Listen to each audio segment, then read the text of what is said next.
Hi, I'm Dr. Tina Subherwal with Smile Studios in Redmond, Washington. Today, I'm going to be talking to you about dental implants. Dental implants are the next best thing to your natural teeth. Dental implants are basically a replacement for the tooth root, and on top of the dental implants is where we place the crown that you can see in the mouth.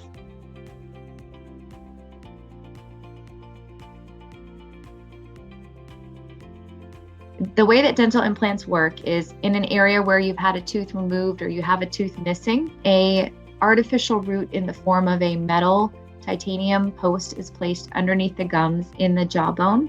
It sounds scary, but it's a very easy process and it's pretty painless for the patient.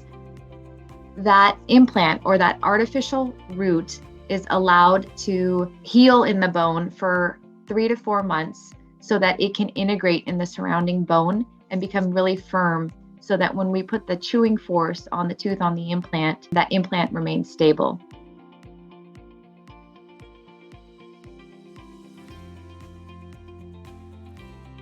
The implant procedure takes about 3 to 4 months to complete. Once that implant is integrated in the jawbone, then you get fitted for the crown that goes on top. And once that fitting takes place, it takes about 3 weeks to get your crown back. And once you have the crown on, you have fully replaced the tooth.